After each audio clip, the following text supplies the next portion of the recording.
Hey, hello everybody. Welcome to Friday night with Bish.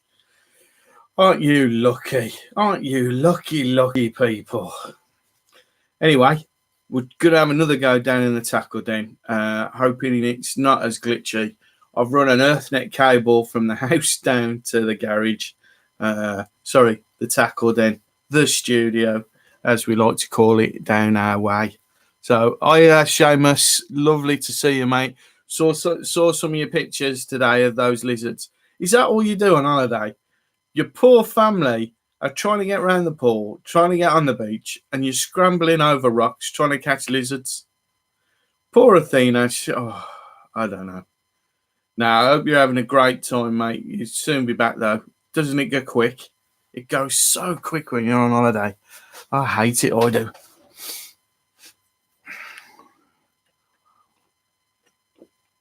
You read that? Don't panic. Stupid boy. But my family garden, unfortunately, he does some teaching or training on a Friday, so we don't see our Monty. But hopefully we'll see a few more guys, Seamus. See the normal lads coming. Oh, he's here. He's here.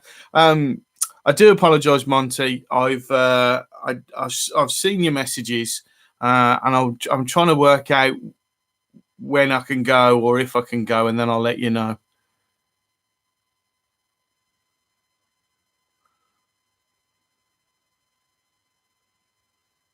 Yeah, we'll get talking as soon as you come back. Yo, Mike, just the man. Mike, I've had a brilliant week, mate. As you saw, Mike, I've done the tench picture.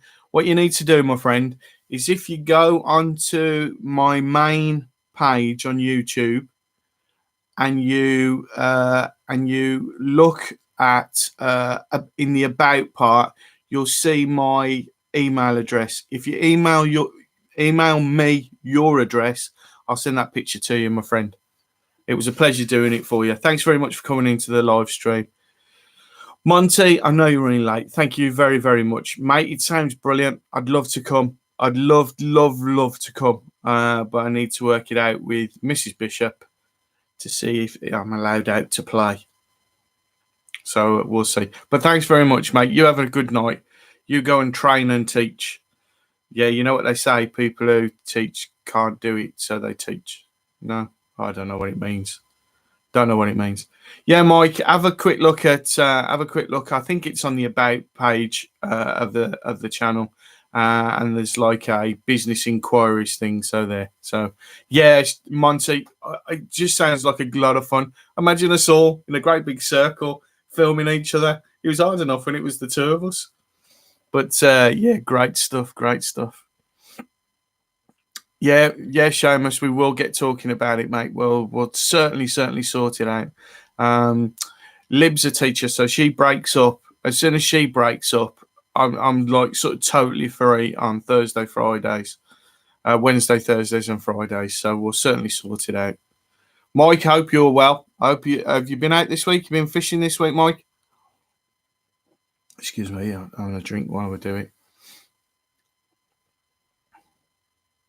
I've been to Huntington this week. Huntington, that's in Devon. I've been to Huntington this week, mate.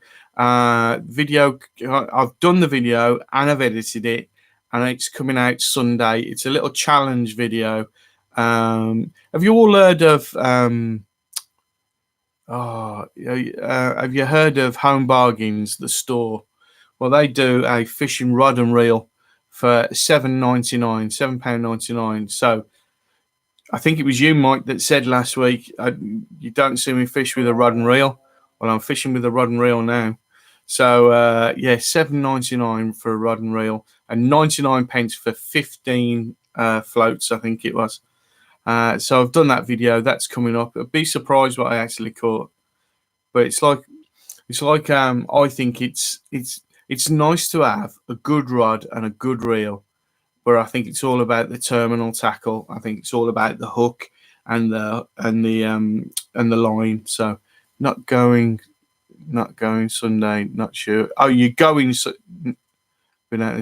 No, going Sunday. Oh, sorry, I get it now. Going Sunday, not sure where yet.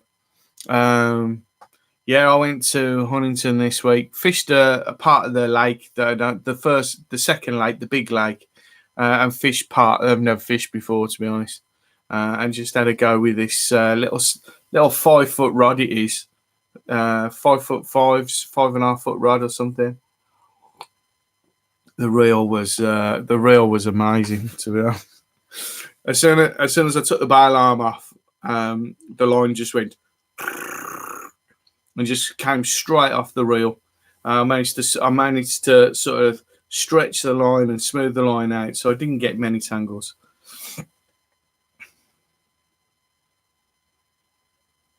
Yeah, we will organise that, Shames.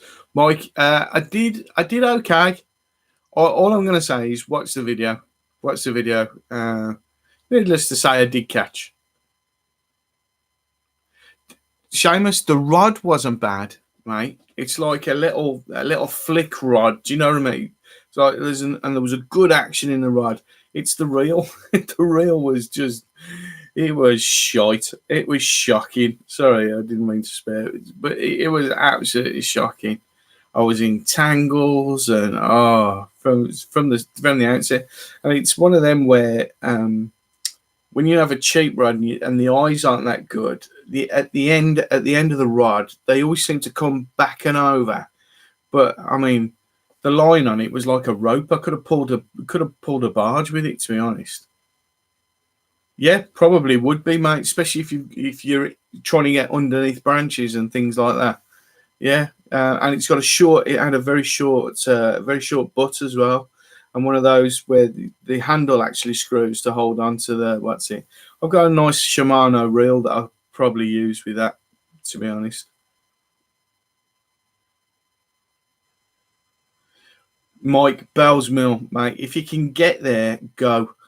I think you might have a match on tomorrow. Check their website, but mate, I'm not joking you.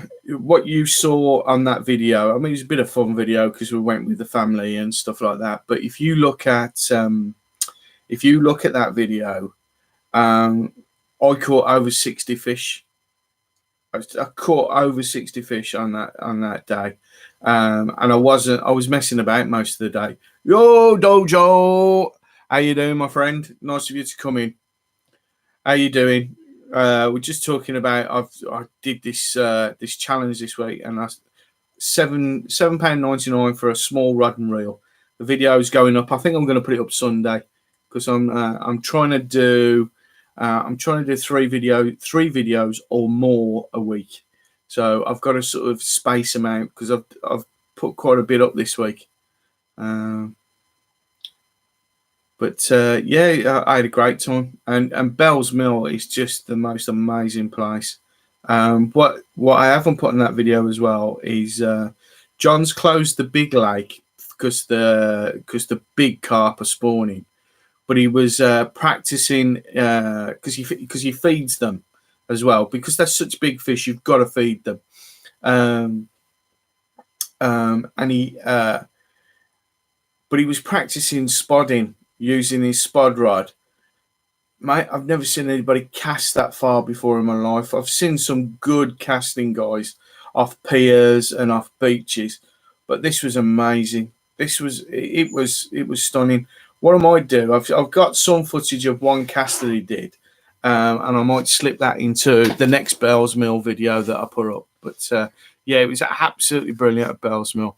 And my cousin Pete he misread the memo and thought he'd come as Daktari, Doc Savage, Man of Bronze, Jungle Jim.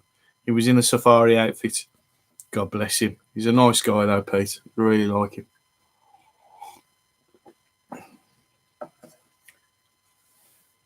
Go on then, Asgardian. Wait, come on then. Thor, what's your biggest cast?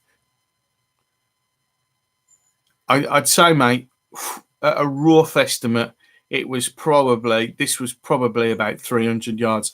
But bear in mind, he's chucking on a 13-foot rod, at least a 13-foot rod, with a spod for full of maize and whatever, so it was really heavy. And the action in this rod as it left it was amazing. It was a brilliant cast. So no, it was really good, really good. Seamus is probably the best guy for the lures for the perch, aren't you, Seamus? I got in the kit that I got with the what's it? Just bear with me.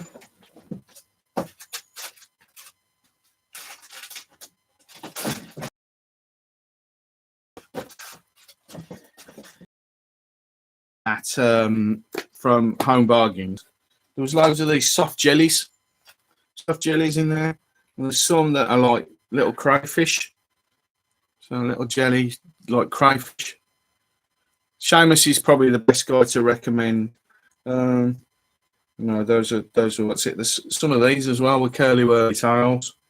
And there's even smaller ones like what's it? So I'm going to take all of those with me when I go with Seamus because I'll lose most of them. I've got to be honest with you. But yeah, I'm so looking forward to that. Yeah, come on, Seamus. Let us in on your perch lure secrets. Oh. So I'm sorting this out. I'm moving this about because I think I'm Joe Rogan. But there you go.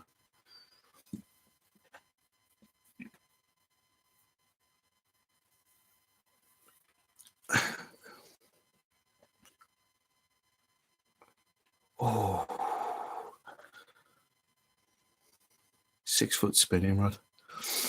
I've actually got a spinning rod, Shakespeare spinning rod, and a Shakespeare spinning reel, which I'll bring with me when we go. But I think Seamus, you'll have to provide the lures. I'll bring some with me, but like it'd be best if you just show me because I don't even know how to put them on, to be honest. So if you set the kit up and everything, and then later on in the year, if you can come over to me and we'll do some sit down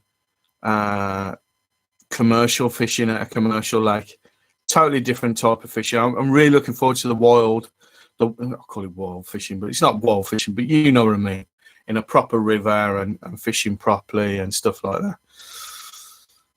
Dojo, what you been up to this week? You doing anything out the ordinary? Have you took on the world and beat them? I'm sure you have at some point.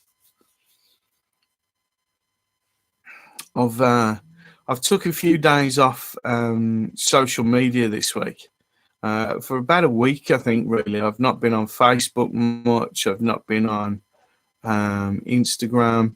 I've been concentrating more on YouTube to get some stuff out, to be honest, to get some videos out.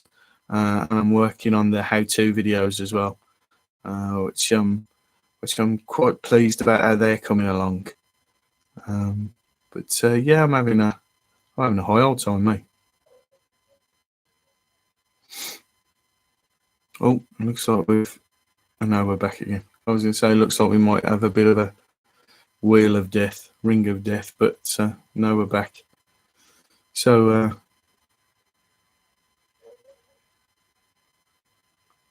building a chicken coop, that's taking on the world, mate, that is. What's taking on the world? I'll tell you what pole I use, my friend. I have a Maver, which I inherited off a friend. Hang on 1 second, they're all around me here. I have a Maver pole. I also have, to my shame, I couldn't remember what it was. I won in a match an Avanti 11-meter pole. But get this, Mike.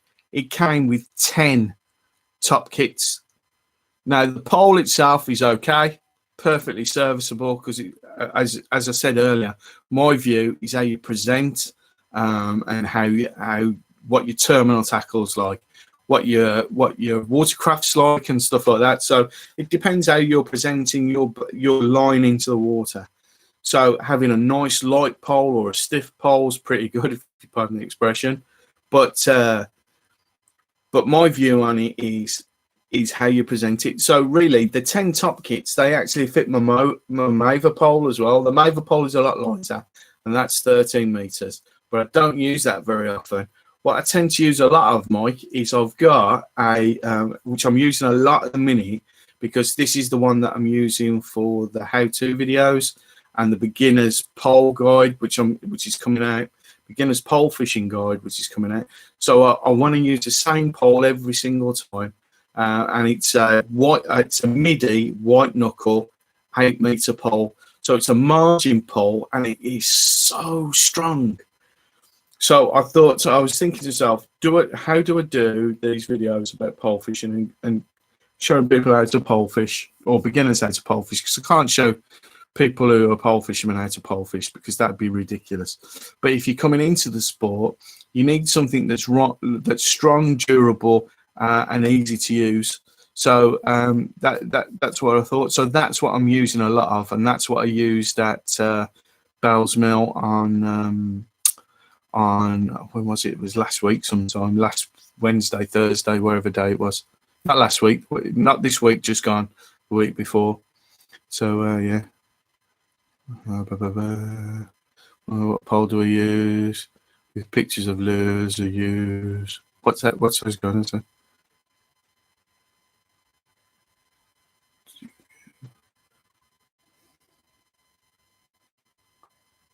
Okay, most of them will work. Mace balls on them for perch.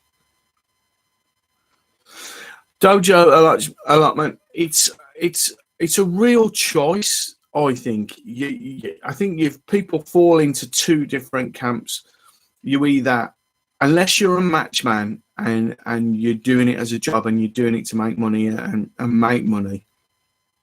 There's two camps. There's pole fishermen and there's people who fish with a rod and line. My dad won't touch a pole.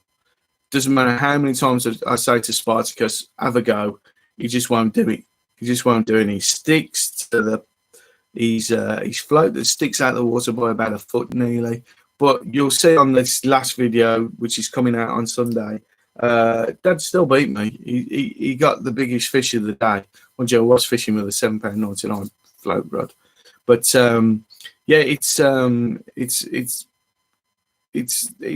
a choice that people have, and some people just can't get on with a pole. And I think it's where you live as well. If you live really close to commercial fisheries where there's lots of fishing, pole fishing is brilliant. If you buy a big wild water, or you buy a big sheet of water by a reservoir and things like that, then you're gonna need a rod, or like the sort of fishing that the fishing that Seamus does, where it's fast water. It really lends itself to having a rod and reel. Andreas is in the house. Lovely for you to come in, Andreas. And again, Andreas, most of the waters I think Andreas fishes is big sheets of water, is large bodies of water. And I think then really, unless you've got the situation like you have sometimes in Ireland, where you have the big shoals of bream and things like that, then you're going to have to fish with either ledger fishing or with a feeder fishing or whatever. And I think it all boils down to I think it's probably about three or four things. So it's how you started fishing for a start, where you live and what kind of waters you've got nearby. Whether you want to go down, because I love what the fishing I love is like the accuracy, and they're like trying to outthink a fish. So I'm pitting my brain against the fish's brain. And a lot of the times the fish win, I've got to be honest with you, but there you go. So absolutely brilliant. Nice of you to pop in, Andreas. I don't know what the time difference is. Yeah, if you've not seen Andreas, Mike, have a look at Andreas's channel.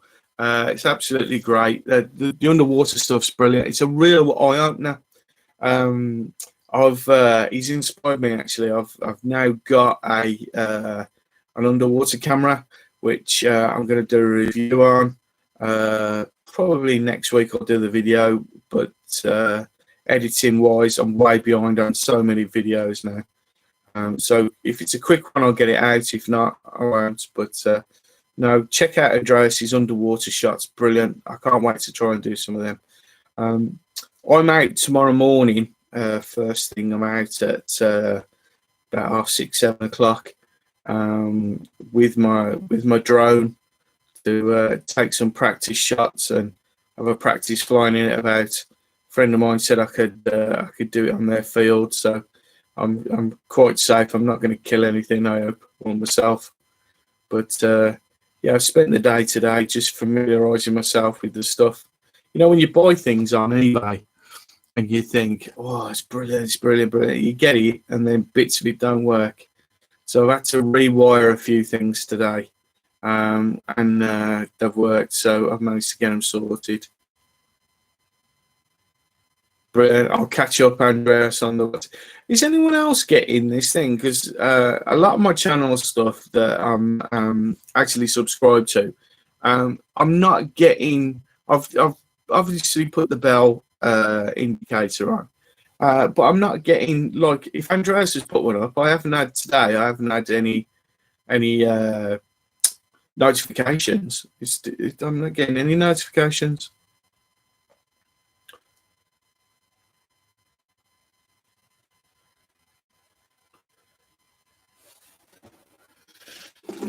Seamus, are these the minnows? Do they look like that? I've got a few of these type things. These are absolutely filthy because they've been in my. Are they them kind of things? Is that what they are? Or where's Shallowtown minnows? I have no idea where Shallowtown minnows. I've got this. Look at this bugger. Look at him. Is that going through the water? Oh, is that a jig head? Is that what that is?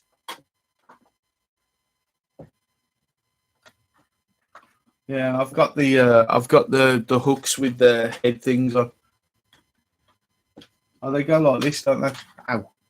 Just stuck myself with a hook. Like that. Is that what we're on about? And then the kind of things. Okay, Andreas. Say hello to Mrs. Andreas for me. I do apologise for dragging you away.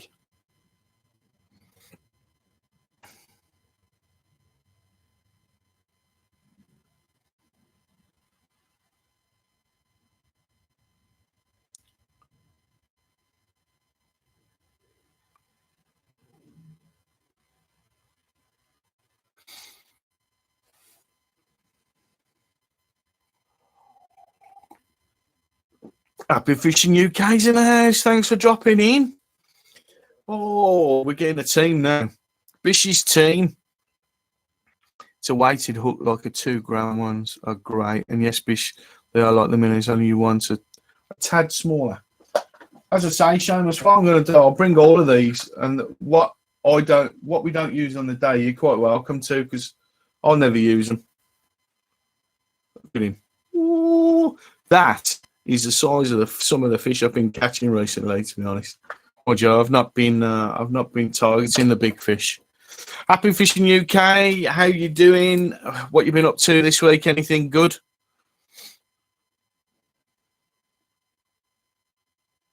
A jig head, that's the one you use for pike. Really? Bit bigger than that, though, would you say, Seamus? For a pike. Same type of shape, but just bigger. Oh, that's something I meant to ask you, Seamus. Do you use because I can't remember seeing the videos. Do you use is it a single hook, or do you use trebles, or does it depend on the lure that you're using?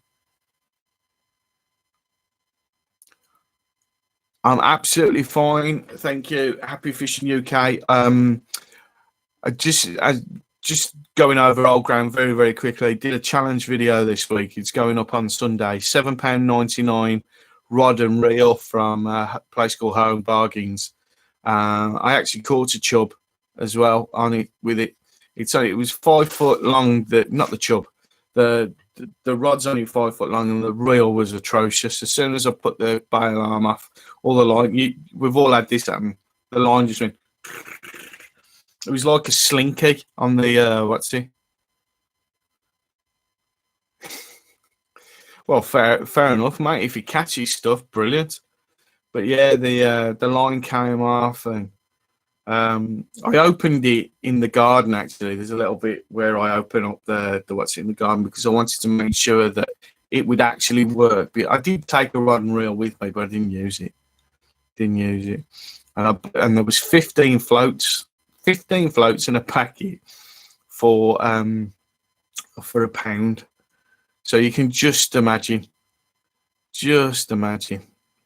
I'm not going to spoil the video, but let's just say there was a bit of a screaming reel moment on there.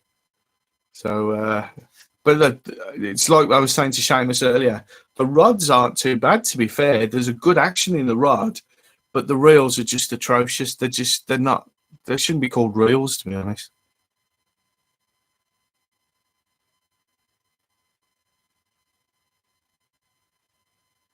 Yeah, I think I prefer the single hook because I just think with the trebles they just keep sorry, I'm looking for that perch lure. Oh, it's about somewhere. But yeah, it's yeah. Let me think. What else have I done this week? Oh, this week, a bit more merch arrived this week for my perusal. I ordered some stuff off a guy up in I think he's Rubery or Rednall, local to me. I did it on eBay, to be honest. Nice quality t-shirts they are. Cotton Trader, you know, we all know Cotton Trader. They're a decent t-shirt. But yeah, they've got keep like the Keep Calm, a bit like that. The that kind of you know, the Keep Calm thing. Sorry, the light shining directly on it, so you can't see it. Like the poster, and it says "Keep Calm" and "Fish with Bish" on it. Now I've ordered 3 triple XLs, basically because I needed some big t-shirts. And what I'm going to do is, same as I did with the hats, I'm going to wash them a few times just to make sure they're okay. Then I'll get different sizes. Then I might be doing a few giveaways and stuff like that, which and obviously eventually I'll want to sell them. But no, I'm going to pick them up tomorrow. They're ready now. So, well, picking them up. They're at Dad's. The guy delivered them to Dad's. How about that? On from eBay. I did, Mike, all day. I was going to swap over onto the bigger rod and reel, like my normal rod and reel, because I had, how about the difference? I had a 12-foot 12-foot rod, a leader rod, and I think I had my Shimano reel with me. But no, I stuck with it all day. I didn't lose a hook. The floats, the float it was awful. I had to put a BB shot on, then 2 number 4s, and then another 2 number 4s, and that was just to cock the float. And then I had to put another 4 on, another number 4, just to get it down to where it'd work as a float.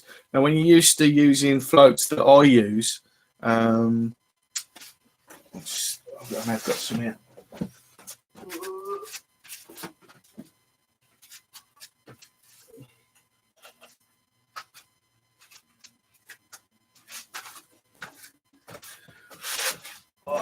When you use a float that's as thin and as slim as that, and then you go to one which to be honest was a bit like this.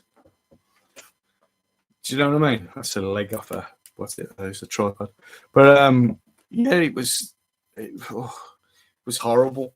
And at first I couldn't work out whether I got a bite or whether I hadn't got a bite, and so I was just sort of striking at anything, and I suddenly realised that I remember why I love fishing with a pole so much. So if I miss a bite with a pole, I just lift the pole up and drop it back down again. If you strike and you miss a bite, you've got to bring it back in. You've got to cast it back out. So in the end, I decided to go really shallow, and that's when I caught the chub. Started to go really shallow, about 18 inches, something like that. Not much, quite far out, as far as I could catch with the rod. And then I just pinged a few maggots over the top, and I just managed to pick up a chub of about £1.5, £2, something like that. So it was all right. Yeah, Mike, I used the budget float. You'll see I used the budget floats all day long. Well, one it was, because some of them I wish I'd I can't remember what I did with them, to be honest. I wish I'd brought them down here, to be honest, and then I could have showed you some of the floats that I was using. But no, it was scary, Mary. Actually, I think I have got them. Just bear with me again. I'll be back in a second.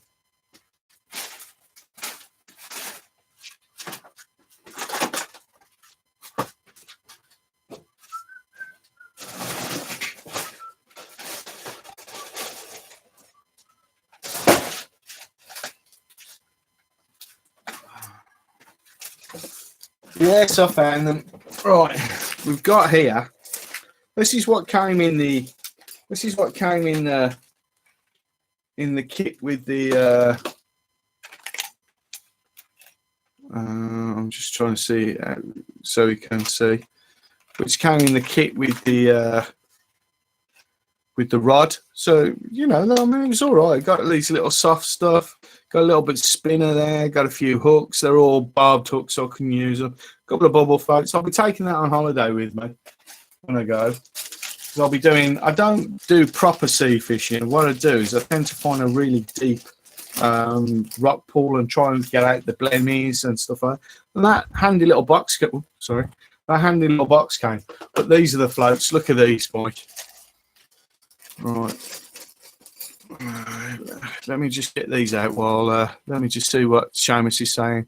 Okay, it says trebles. I find them a nightmare, especially if you actually have to get a net of fish. Yeah, I agree with you, Tony. That's my thoughts on trebles.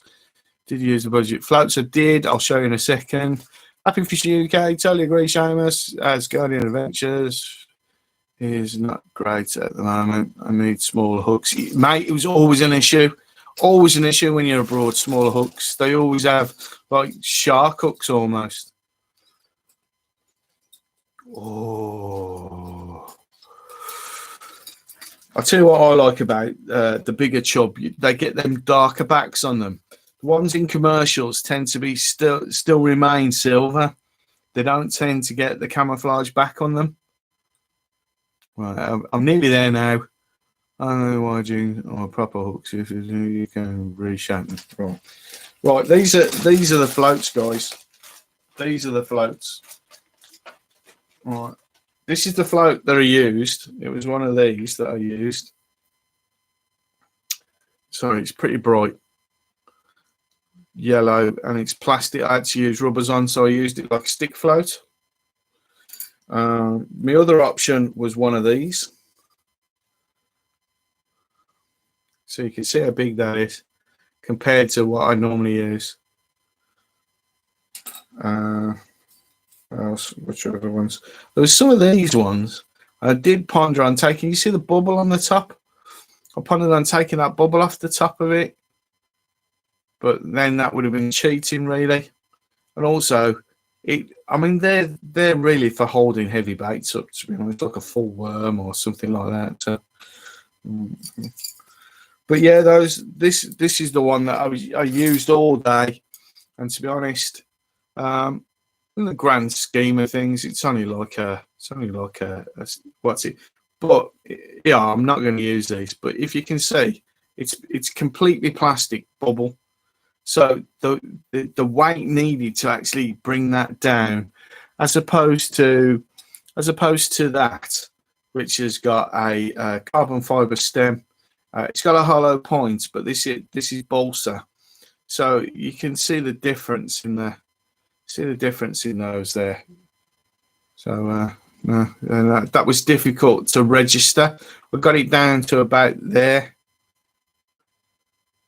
So it was good fun, to be honest. It's something different to do. It's better than just doing exactly the same thing day after day. So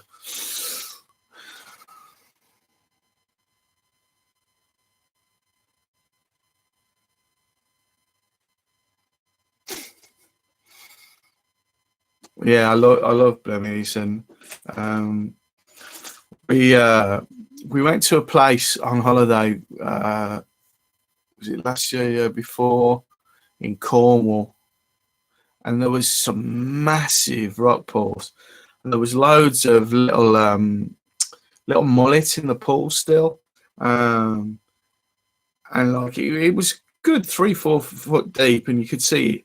And then a cormorant came down and went into the water. I mean, literally under our feet, you could watch him swimming, trying to catch his mullet. It was an amazing thing to watch. Really, really good. But yeah, I'm looking forward to doing a bit of fishing when I go, because Spartacus is coming with us this year, and me and Dad will take some fishing gear, and we'll get up at 5 o'clock every morning that we're on holiday, and we'll get down on the rocks and we'll do a bit of fishing. Um, Even if we don't catch anything, we just love. I love being out at that time of day. I'll also take the drone with me as well, so no, it'll be quite good. Quite looking forward to it, to be honest. Be a bit of a laugh. I don't know what it is. I don't know whether it's because the water's clearer in the Med, but the sort I don't know where you are in Spain, Seamus, but I don't know whether it's because the water's clearer or whatever, but the colours in the fish in the Med are amazing, absolutely amazing. I was in a place called Aegina in the Bay of Athens.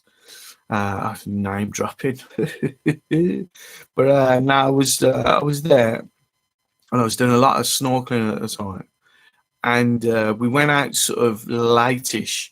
And it's the only time I've ever really been a bit dubious when I've been out swimming.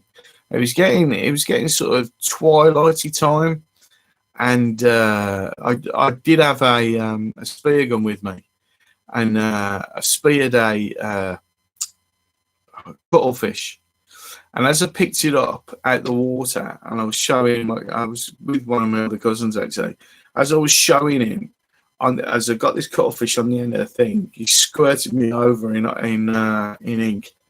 It took a day and a half to get rid of that ink, but no, it was a good holiday, and I took it up to the place that we were stopping. I was stopping in Taverna, and I asked the guy to cook it for me, and cooked it all up, and little slices of lemon, scored it and put it on the barbecue and gave it me. God, it was bloody horrible. God, it was foul. It tasted like ink. When the pen breaks in your mouth, that's what it tasted like. Ugh. But yeah, but there you go. Yeah, I love the Greek islands. Might be going to Crete next year, so yeah. I've done that a couple of times actually, where I've done a catch and cook, like I've caught, and then they've cooked it for me. And the best I've ever had, and I think I've probably said this story before, where I went fishing and caught some mackerel, and they cooked the mackerel on the boat. Literally bought it up. The guy chopped the head off. The head was kept for bait. He chopped the tail off. The tail was used for bait, and then he gutted it and just I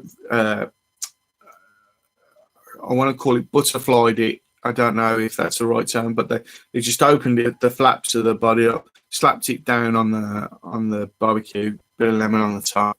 That was the one of the best pieces of fish I've ever tasted. I don't know whether it was because it was particularly fresh, or whether it was just because. Do you know what I mean? But it was lovely, absolutely lovely. Hey, Steve's in the house. How you doing, Stevie boy? Nice to see you. Thanks for coming in, my friend. Um, we're just talking. Actually, we've just been talking about lures and things like that. You've missed that there, so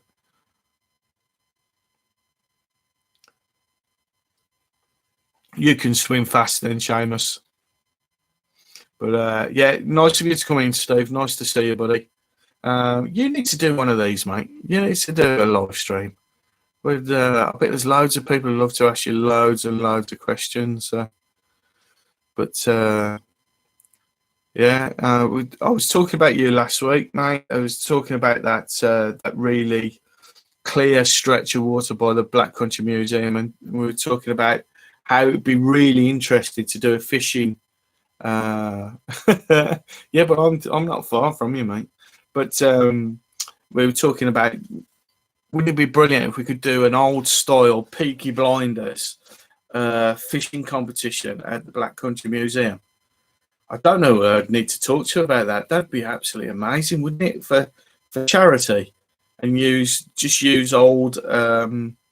So we could use old fishing rods and old fishing reels. They've got to be at least 50 years old or something, because I'm sure we could borrow them off somebody. It'd be absolutely amazing. Because I've actually, when I've been there, as I say, I've seen the fish. I've seen them all on the top. There's loads and loads of bream and roach, and I should imagine there's probably a few pike in there, because there's a few sunken boats and stuff like that in the Black Country Museum. Doreen from Tipton. Yeah. Doreen.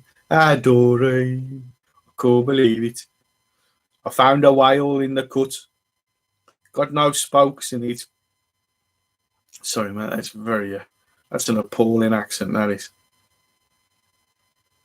But I think it'd be a cracking sort of thing to do. Like old style, and everyone had to sort of dress up. In 30s, 2030s style, like pikeys. I don't mean pikeys, do I? I mean Peaky Blinders, that's what I meant. I know you can fish. I know, Mike, because that's where Steve, the Black Country Piker, was fishing, and because there's a bit, and now where you know, if you can go on the boat trips, they're pretty cool. I like the boat trips that they do from the Black Country Museum. They take you underneath into the caves, and that's a pretty cool little trip, that is. And I was ever so surprised, because you go across the bridge now into the tea rooms, and there's a what do they call a mammoth, bizarrely. But there you go, not a real one. Angler Liam's in the house. Hello, Liam. How you doing, my friend? Oh no, not the Circle of Doom. What's going on?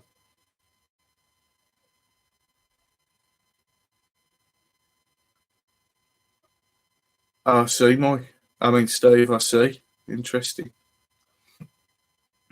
Anyone else getting the Circle of Doom, or is it just Asgardian Adventures in sunny Spain?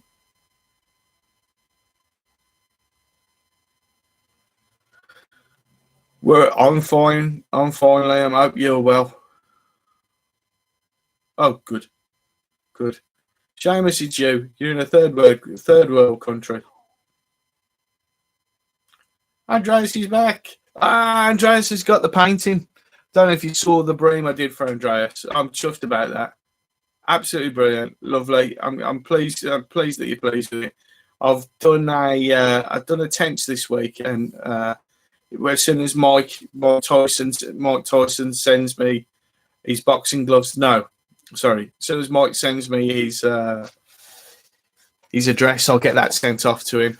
I'm doing a pike for Seamus next. He just needs to send me another picture, I think, just so I've got a proper idea of the markings on a head. Really, I'm after. But there you go. Right, so I just fished Arrow Lake today for the first time. Mate, isn't that Arrow Lake? Are you talking about Alchurch? Because that is amazing. Like that I fished Peg 1, the same one as Andy May fished on his when he was in the I think it was the Pole Fishing magazine. I'm not sure, because I get all of them. I get all the trade press and everything like that. So couple of interesting things I was thinking about this week, because of the cheers. Thanks, Seamus. Obviously, you're a bit busy. Something I was thinking about, a couple of things I'm thinking about on a Friday, because I'm going to do this regularly on a Friday. What I'm going to do, I've got on the way. It's not arrived yet, so I don't know whether it'll work or not. But I'm getting a weather station, with a monitor that I can stick outside, and it'll tell me air pressures and things like that. So we'll do a bit of a fishing weather sort of update on a Friday night for the weekend for those who are interested. So I'm going to do a bit of research on how air pressures affect different fish and whatever, and we'll do it for different parts of the country.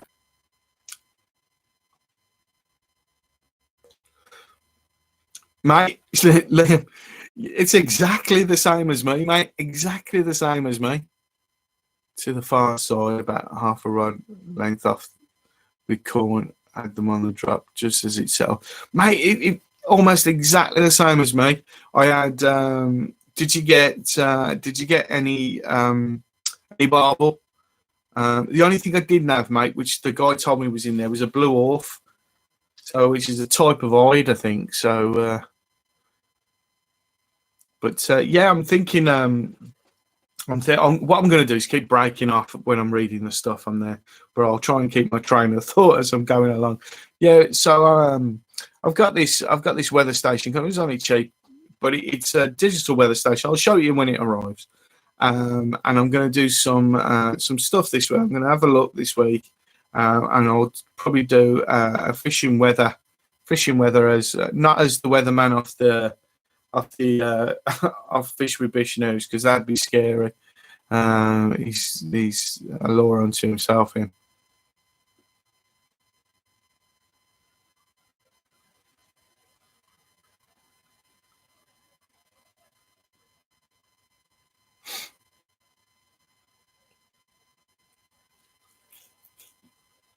Did you catch the recent video the CRT did during Paul Turner catching skimmers on the pole?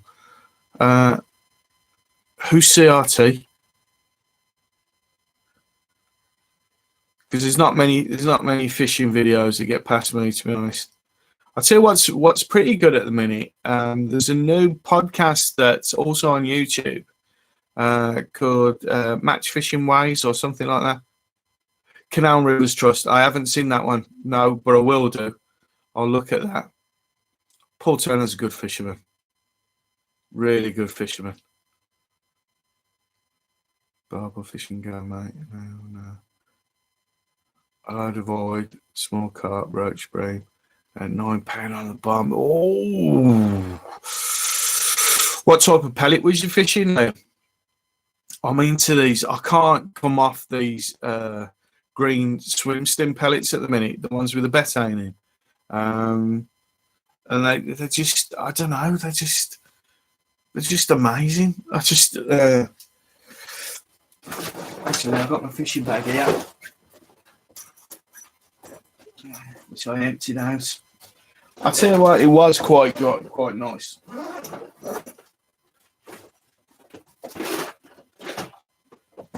Yeah, this is whoa, throwing it about. That's the pellet soap that I use. It's Dynamite Swim Stim, the green pellets that go with this. They're just, I don't know what it is, mate. I'm just killing it with most fish now.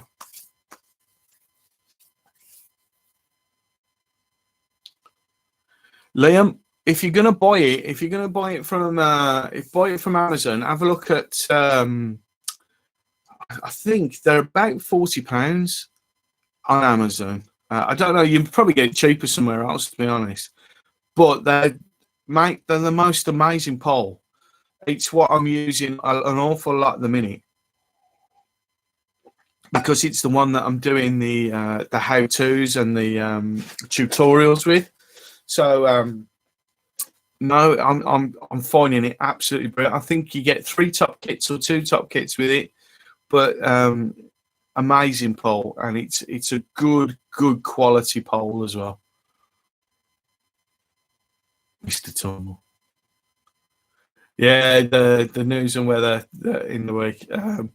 It's I enjoy doing those. I might drop them actually, because I've got another channel which I'm thinking of. I don't put anything on it, to be honest, but I'm thinking of just turning that over to more comedy stuff. So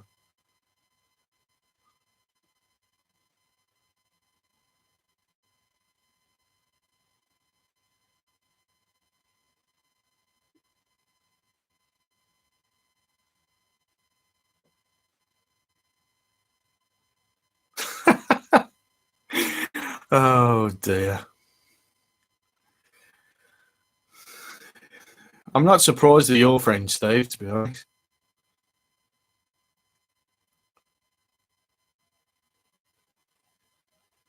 Yeah, I always use the fishery 2 mil pellets, mate. I always use them. And my view on it is, if that's what they're telling you that you should be using, there's no point trying to use anything else, because that's what the fish are getting. That's what they're looking for. Tutti frutti liquid. Yeah, the reason I use that green one is because obviously that's what the baits are. But I can see how a tutti frutti would work. To be honest, tutti frutti. Yeah, it's a bargain, Liam. Honestly, mate, you won't regret buying that pole. It's a stiff pole. Pardon the expression, sir. It's a stiff pole, and it's hefty. Do you know what I mean? I bought what, probably a 12, 13 pound carping on one of those. So no, it's pretty good.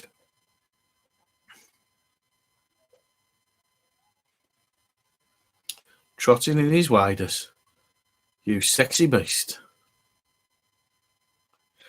I think I was going to say, I think mine's an 8 meter, and I got mine for, I think I got bought mine for £48. That was a while back, so you're getting a bit of a bargain there, mate. At 45, 7 or 8, pretty good. But you can, as I say, you can get them off. You can. I think they do them as a 6 or 7 or 8, but because they're a margin pod, I don't think they do anymore.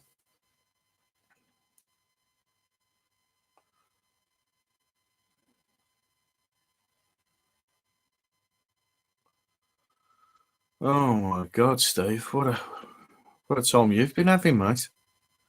MGA channel, thanks for coming in. Thank you very, very much. Nice to see you. Please hit the like, guys, as soon as you come in. If you don't mind, please hit that thumbs up button.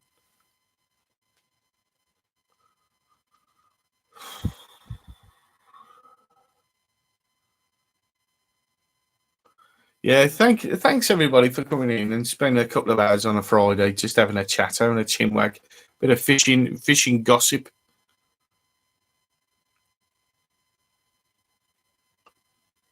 Yeah, yeah, Liam, absolutely perfect in there, especially on. You'll know what I'm talking about. So everyone else just ignore me and Liam, because we're going to have a proper chinwag here about peg one. That's off to the right hand side, that row of reeds there. I went from, if you imagine like me sat in front of me, so I've got 12 o'clock, 11 o'clock, 1 o'clock, 2 o'clock, 3 o'clock. So I fished at sort of 2 o'clock right up to the reeds, probably about, well, as far as I could, as close to the reeds, and that's where I was getting the barbel from on luncheon meat. So I was getting the barbel and luncheon meat. I was getting a lot of carp. But mate, same as you, I was just bagging up. It was brilliant. Seamus is back. Didn't know he was going, but he's back. Thanks for coming back, Seamus. I hope the family's having a nice holiday as well. I hope they ain't just scrambling over rocks following you, trying to catch lizards and reptiles and unwanted diseases, really. Scabbing the knees over. You're like a big kid, really, aren't you? After your lizards. So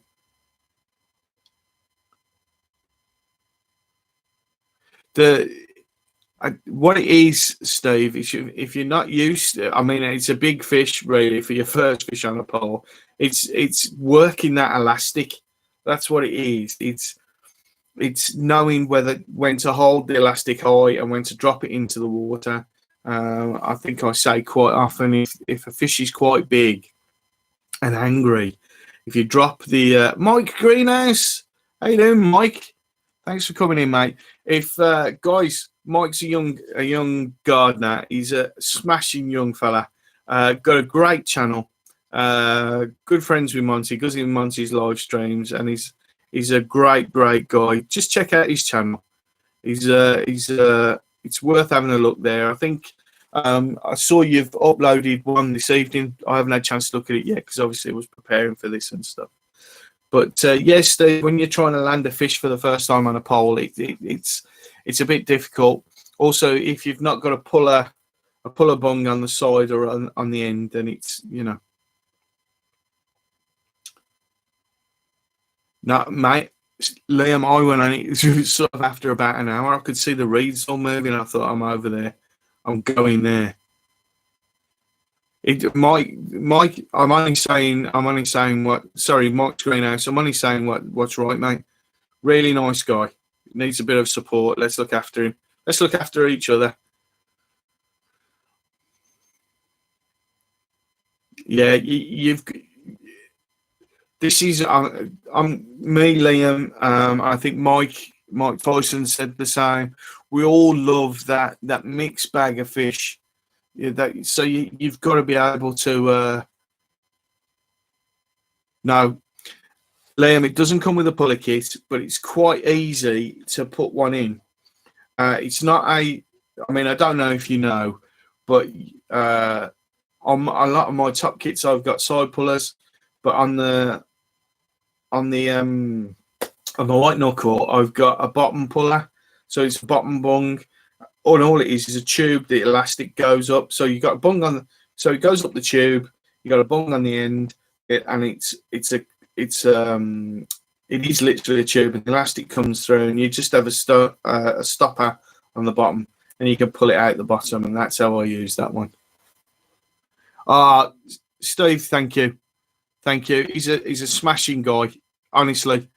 People, please check out Mike's. That's it. We don't normally do this kind of thing on my channel. We just have a good chat. But he's a smashing lad, and he's putting together a pretty good channel, to be honest.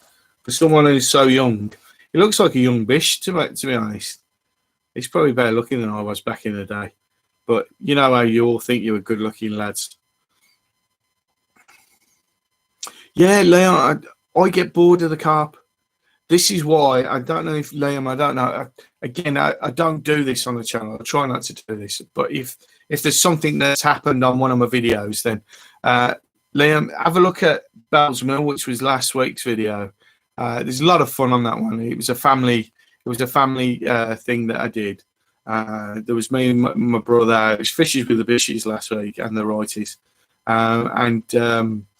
Rachel, thanks for coming in. We got a real gardening thing going on here. What's going on here? So, we were talking about what was I talking about? Oh yeah, Bell's Mill. It's the same there, Liam. If you want to catch loads and loads of different stuff, I had 65 fish in total, and I was messing about, to be honest. I kept walking around and talking to my brother and my cousin and my dad, and we just had a really, really nice time. So.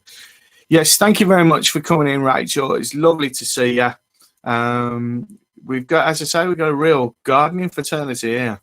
Let's talk about water plants, and then the fishermen can get involved. But no, it's been pretty good. Oh yeah, I bet you did. Yeah, I bet you did. Yes, hi Rachel. Thanks for coming in. I think Bell's Mill might finish. It closes quite late, to be honest. It's what's it? Those of you who have not been here before, welcome to the tackle den, because there's a few people not been down here before. Things are about to change in the next couple of weeks. I'm getting a new computer which allows me to have a different camera, so it'll be a much better camera. But I've got the microphone. Look at that. I'm just like Joe Rogan, really. I'm doing a podcast, but I've got some of my man cavey type things. How sort of cliched am I? We've also got some stuff that's coming up. I'm doing a bit of. James, you'll probably like this. I'm doing a bit of fish science stuff. So I'm going to do the science of how carp feed or how most fish feed. And I'm going to do something about the nature on the bank as well. So you guys, you gardening guys, you'll probably be interested in that. To be honest, I'm going to do stuff about the water plants that a lot of the fisheries plant and why they plant them, because that's quite interesting. And some of the stuff they do, some of the things they do. Oh, thank you. And some of the things they do to encourage fish spawning and things like that, and some of the plants that they use. So yeah, I'm doing more research, and I'm doing more sort of educational stuff now than I did at school, to be honest. But I love it now, absolutely love it now. Chris Moore's a cheeky bugger, but yeah, this is the man cave. I've got my Marvel stuff over here, my Star Wars stuff, my Doctor Who stuff, my Cyberman, me Darth Vader.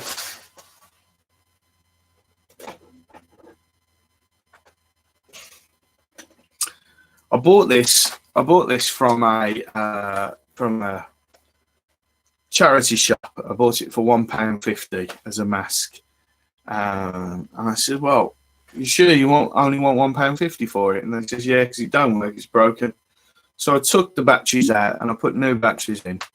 You don't know the power of the dark side. Don't make me destroy you. Impressive. Most impressive. I am your father. Spartacus does that all the time. But no, it's that weren't bad for £1.50. Yeah, I love Star Wars. But yeah, so some of everything I've got here is all bought on a wing and a prayer and stuff like that. That up there, that Captain America is a kid's sandwich box that I bought for 25p at a car boot. So no, there's what's it? Oh, Liam. You're going to do winter fishing at our church? I think that as well, mate. I'm thinking because Huntington closes, Willow Marsh closes. There's quite a few places closed in the winter. Dojo, your brain will explode. It probably will. It's not that big, mate. Do that and it rattles about. Mike, same as you. I always fish close in. I can't see the point if I'm going to fish more than 6-7 meters out. Might as well use a rod and line, won't you? No, Liam, there's no blow up dolls in here. I love Star Wars as well. Right, let's do it. Where else is there? That is brilliant. Thank you, Mike.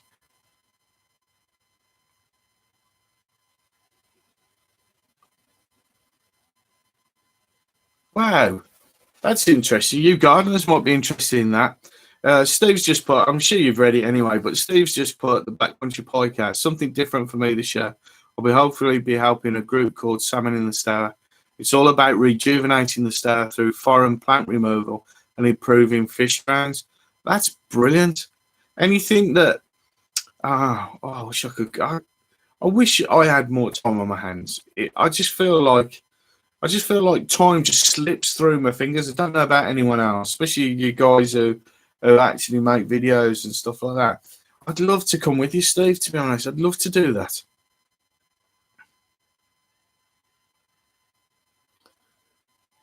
Blow up fish. Yeah, or a blower fish. I don't think they do have the Winter League anymore, Mike, unless they're open at the weekends, but they closed this winter. I'm sure they closed this winter because I didn't go for a while. And then I came back and did a spring, what's it? Any ideas, Steve, what plants they're having difficulty with? Is it like the usual sort of Japanese knotweed and all that? Mike's Grouse, what's the biggest fish I've ever caught? The biggest fish I've ever caught, mate, is an 18-pound carp on a pole, which is quite difficult, to be honest.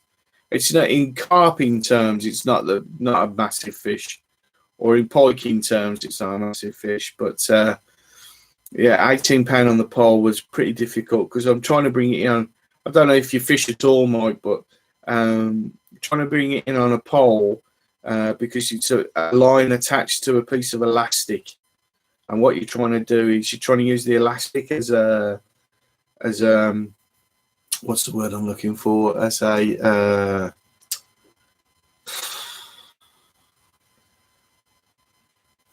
what you're trying to do is wear the fish out by making the fish is fighting against the elastic as opposed to that's it.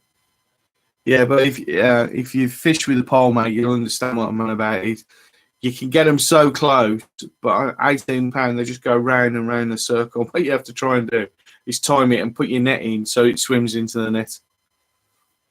Oh, a few cod. Oh, lovely.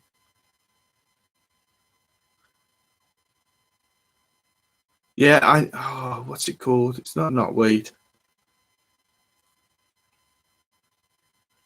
Is it?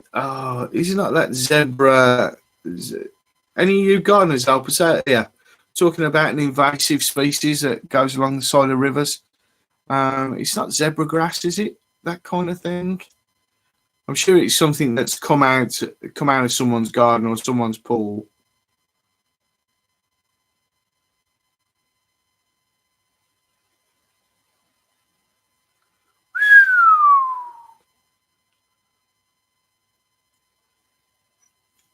Liam's talking about doing some of the open matches. When do they do the open matches, mate? Is it just the weekends? Nah, I don't think it's duckweed. Is it? Duckweed's the stuff that goes on the top. I've got loads of duckweed on the. I got loads of duckweed on the pond in the back garden, but to be honest, I leave it on there, especially now. I'm inundated at the minute with baby frogs, which are about. I don't know if you've seen the video with the when the tadpoles escaped. Well, all those tadpoles that are put back in are now turned into baby frogs. They're all about 4 or 5 millimeters long, probably a little bit longer, some of them now. But there's loads of them on the grass. I have to watch where I'm walking now. But thanks, Steve. Be interesting. Giant hogweed. I think isn't that the dangerous one, Rachel? Isn't that the one that if you get the sap on your hands, it burns, or if you get it in your eyes, it's dangerous?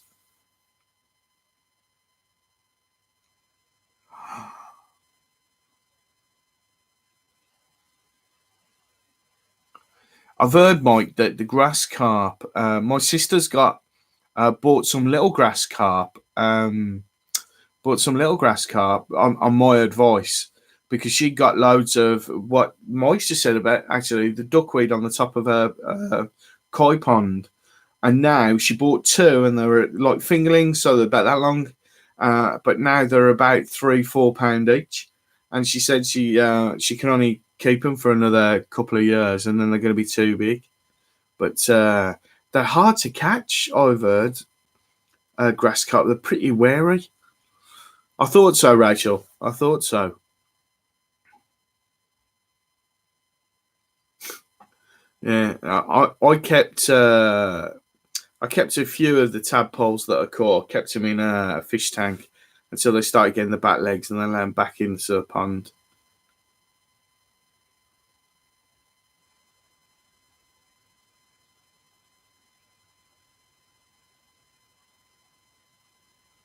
£20 fish open.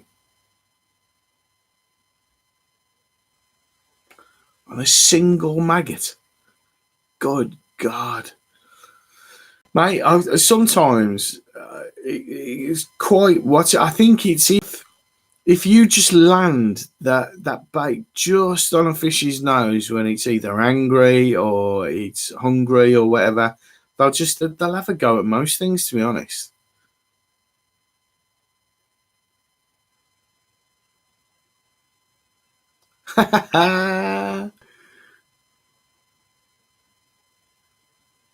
Himalayan balsam. Yeah, I think it's probably got a like a what's it name, like a nickname or a common name.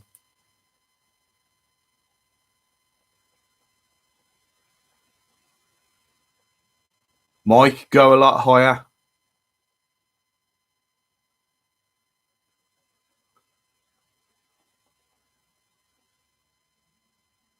True North Angler. How you doing, buddy? Thanks for coming in. Nice to see you. Welcome to the live stream. We're just having a right chinwag here. We're talking about size of fish, invasive plant species along our rivers, and things like that.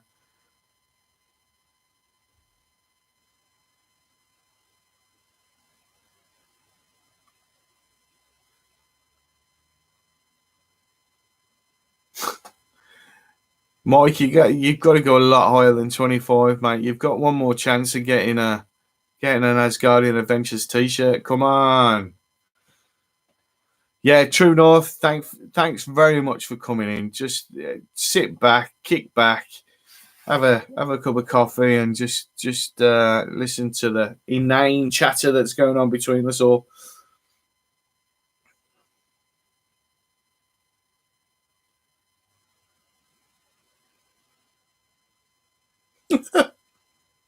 The stonefish look.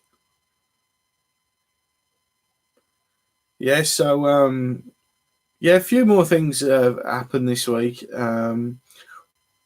Obviously, I'm trying to upload a bit more sort of content. I'm trying to do three things a week. So I'll do the live stream, a painting, and a fishing video.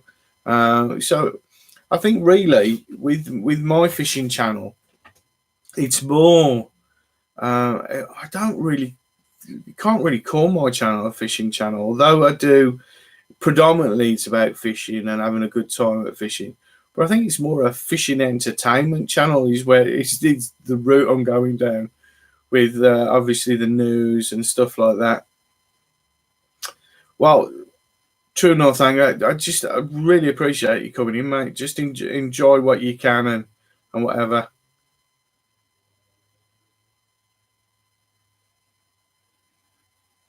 I think a lot of just reading what Steve's just put up about it was seriously polluted years ago.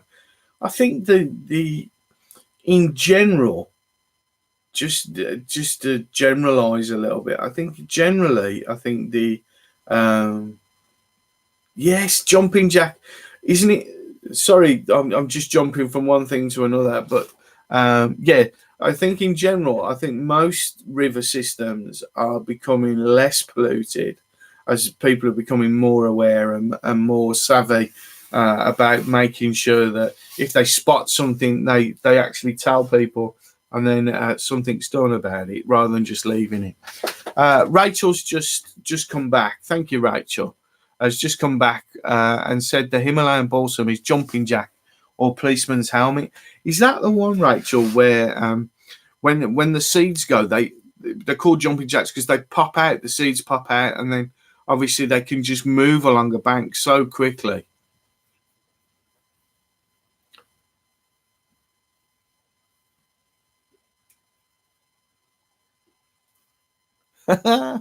Right, Mike, write that down, because if I know Seamus, he'll forget that he's asked that question in my live stream and he'll come up again.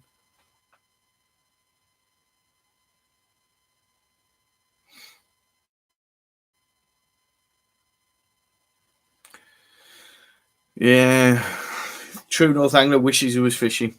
Don't we all? Yeah, I thought he was, Rachel. I was up in Scotland a few years ago, and it looks pretty. It looks lovely when it's in flower, but it just, because of the way it does move along a riverbank. It moves so quickly along and becomes very invasive.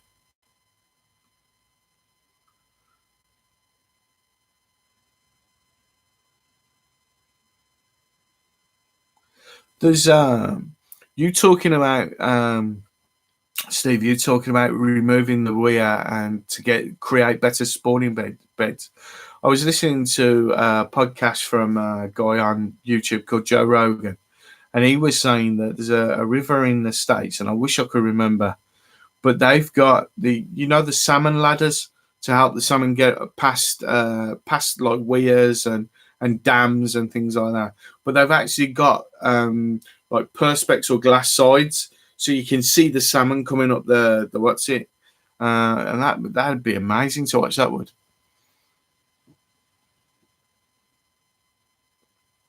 Let's have a look. Mike, ignore me. Mike, I haven't got any idea about fish sizes and weights. I always think that the fish I've caught are much heavier than they really are. I think most people are like that. Most fishermen are like that, if they're honest.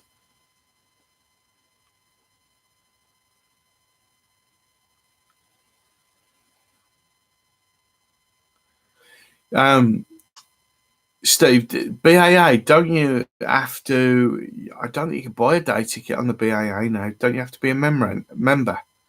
I'm sure it's something like you have to pay a yearly subscription.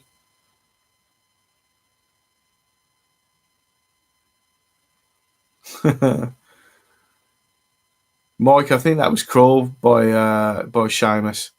I think Seamus, you should send Mike a t-shirt anyway. Just send him one. Tightwad. Yeah, I thought that the BAA had changed to £40 a year. If you're gonna fish a river a lot, then the £40 a year is worth it because you don't have to pay the day ticket price, do you, if you remember? But yeah, there's no day tickets on the BAA anymore, Mike. And they do hold some pretty good stretches of river. They've got some good stretches of the Severn as well. The bit that I walked when I did the Black Country Country Park, there was some. I walked a full stretch of the BAA down there, and they've got some cracking stretches of river down there.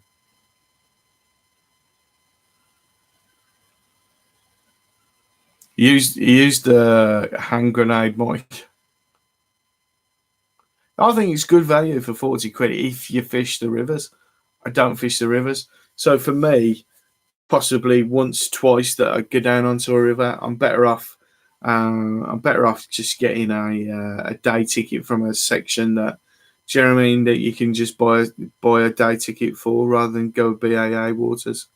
But it is. I agree, Mike. It is a brilliant sort of price if you do a lot of river fishing. If you don't, then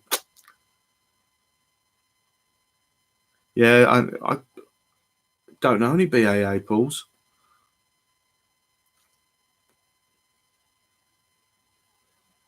Oh, Xanders. Love to catch a Xander. You ever caught one, Steve, a Xander? I should imagine the way you fish and stuff like that. Right, so I've seen a lot of guys doing the magnet fishing now. I tell you what, I do find strange. They when they get all excited when they get a nail or a bit of chain or something like that. I'd always be worried about what I actually pulled out the water. Rachel is a good thing. Please check out Steve's video, Black Country Pikers video, about when he found a Steve, correct me on this one if I'm wrong, but he found a backpack and it had a meat cleaver in it and didn't look good at all. So he phoned the police and was waiting around for the police for ages. But that's a pretty good video. But that he actually hooked that. That wasn't with a magnet. But I'd be a bit worried about. Make sure you wear gloves, please.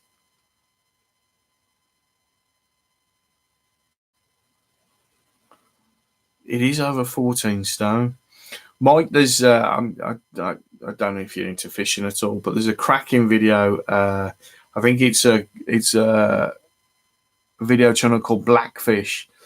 And if you put fishing for giant grouper, blackfish, they've got almost a fish that I would call a personal best on a hook. They put it in the water, and these giant grouper come up, and they keep moving the fish out of the way, and the grouper keeps trying to get it. But this grouper's like Seamus says, it's heavier than 200 pounds. But then they look in the water, and there's about 10 of these massive fish just circling round and round. Scary. I think we all want to catch a Xander, don't we?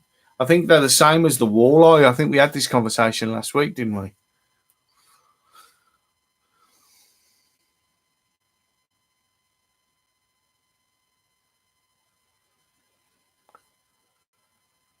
Yeah, Liam. I think if people like Rachel said, if they can pull some rubbish out and they get rid of the rubbish, then that's a good idea. But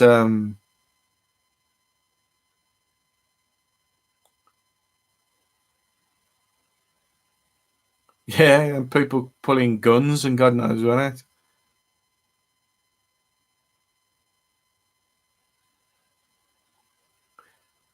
Yes, yes, I did. I did see that one with the Xander. That was amazing. Right place, right time. It's one of those, isn't it, Mike? Mike apparently Mike's been dumping his murder weapons in the canal.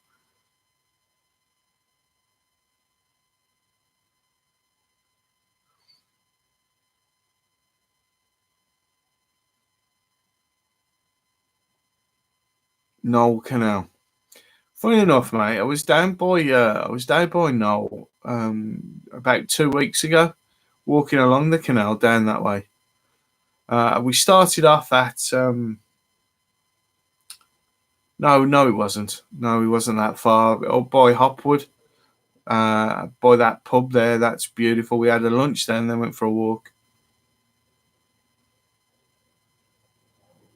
Yeah, I thought something about licenses for magnet fishing because of the putting the stuff on the side. But yeah, everybody, thank you very much for coming in. We've still got a bit of time left, so if there's anything anyone wants to, yeah, they sort of they license everything, don't they, at the minute? But I tell you what, I quite like about this about the this live stream is I quite like the fact that we're not all going, please, please, please, sub, let's grow, and all that kind of stuff. I'd much rather have this kind of thing where we're just having a decent chat. Yeah, I've just been talking about that, Steve, about the machete you pulled out. I was just telling Rachel. Um, I think you hooked it though, didn't you, mate? I think you can fish. You can fish the canal up by Hotwood. I've not fished it myself. Don't really like canal fishing. Uh, Again, it's getting to the canal. It's getting your stuff out, and because with the pole and everything, I carry so much stuff. What I might start doing is I'm going to have a go with some of these soft lures and all that kind of thing, and just have a go because I'd like to get some decent perch. So.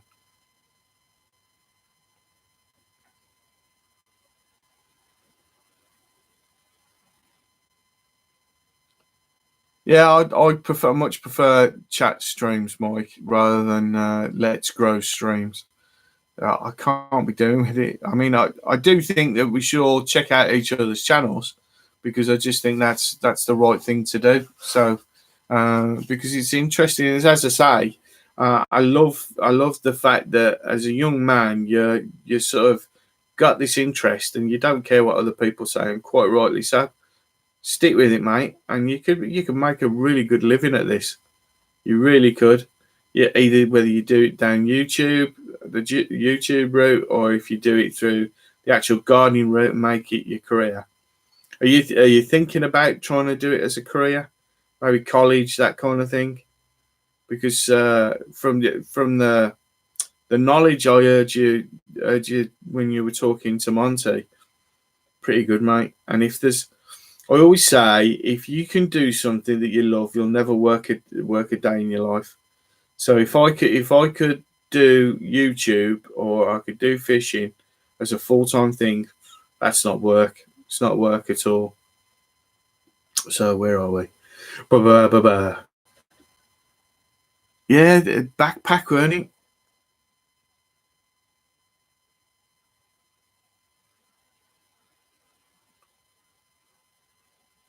Yeah, I think you're right, Seamus. It's why I don't go into those kind of chat grow channels anymore.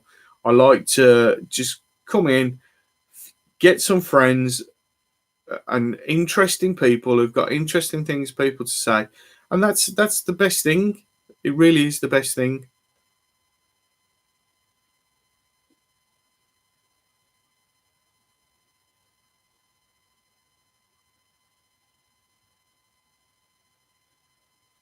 Yeah, definitely, definitely. Mike, I'd like to say I do toy on my own rigs. I've got favorite. I have favorite floats. This is one of my. I call it Chianti float. It's like the slim body float. I have certain floats that are my favourites, so I tend to do those. But if I'm short of time or I get dropped on it, I don't sit and do loads and loads. Having said that, I have done a few in the past week or so because I've got a video coming out. When I release all the how-to videos, it's one of those on how to tie pole rig. So I'll be doing a few more of those.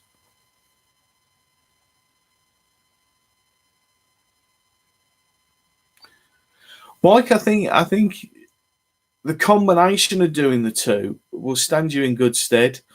I think what you need to do though, buddy, is and I wish I'd have done this a lot younger, is look deeply into how you can make some money doing YouTube.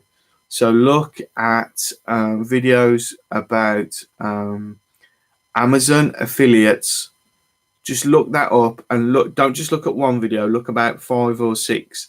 It's easy to do. I don't know how old you are. I think you have to be 16, 17 to do it, or maybe 18. I'm not sure.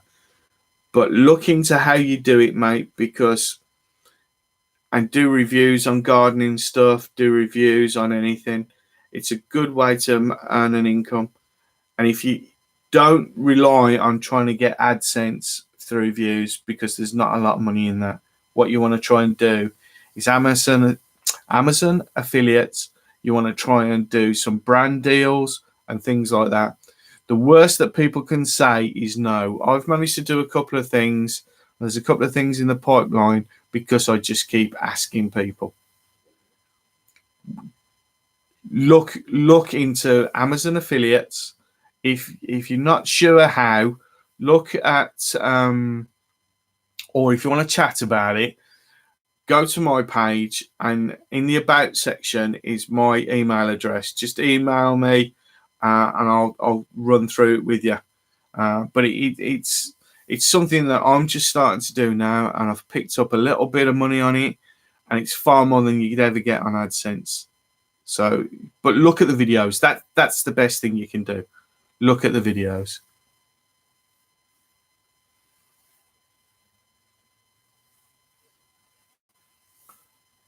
Because I think if I was a younger man, I'd really go for it. Yeah, that listen to what Seamus is saying as well. Learn what your demographic is as well, and appeal to them. You'll appeal to them anyway because you're a nice guy, and you know what you're talking about. Research, research, research. Because I'd love you to make it, mate. I'd love you to be able to just say, if someone says this is my dream, this is what I want to do. If someone said to me, "What do you do as your job?" I would love to say, "I'm a YouTuber." That's what I want to say. Oh, I'll make videos for a living, and I will do it. I will do it. Steve, look at the videos. Look at the videos. It's so simple to do. Basically, very, very basically, very, very basically, Amazon affiliates is what you do is you put a product on. I did one recently about, as I say, I don't want to keep promoting the channel, but it is a video that I've done recently. And if you watch that video, it's for the meat cutter, the map meat cutter. If you look at the video, you haven't even got to watch the video if you don't want to. But if you go down to the description, there's a link in the description. If you just click that link, what it does is it takes you straight through to Amazon.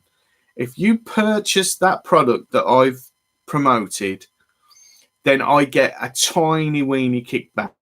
It's only a small amount, but the better part of it is that if you stay on the channel, say you buy that, which is I think it's about £20, £22, something like that. You buy that, I get, I don't know, say 1%. So you get £2 or whatever it is, or 20 pence or whatever it is. But if you buy something else that's worth a lot of money, like a computer, I also get the kickback off that. But if you go back onto Amazon within 24 hours of clicking my link and buy something, you also get the kickback on that product. So if someone's looking to buy something on Amazon and they click your link, then they go and buy something, they buy something else, they buy something else. For 24 hours after they've clicked your link, you get some money. But don't take my word for it. Go on to how to do Amazon affiliate on YouTube. It's how I learn how to do everything.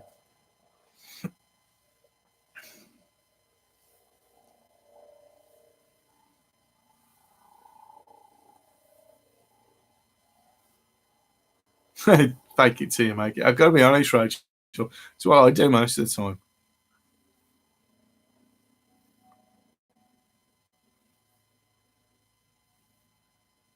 But yeah, Mike, really, honestly, look into it. It's a way of making money. Research it. Research it, research it, research it.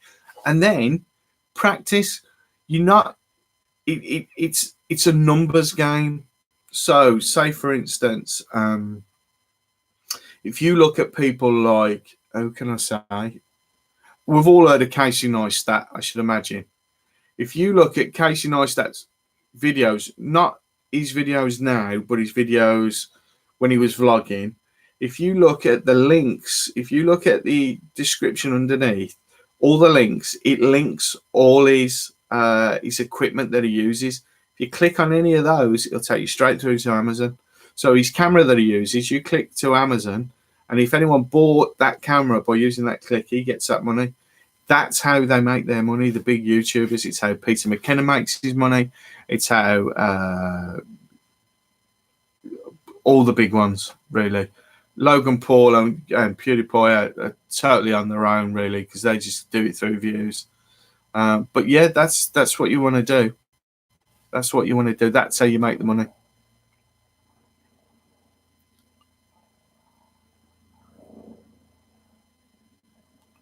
Yes, Mike. Don't be what you think people want you to be. Be what you want to be, and you'll find it's a lot easier. Don't change, because the way you are on camera now is very, very natural. Just carry on the way you are, basically. Carry on the way you are. Just try and get those revenue streams going, and then within, you're a young man, as soon as you can, you'll start to make a bit. Honestly, I'm sure you will.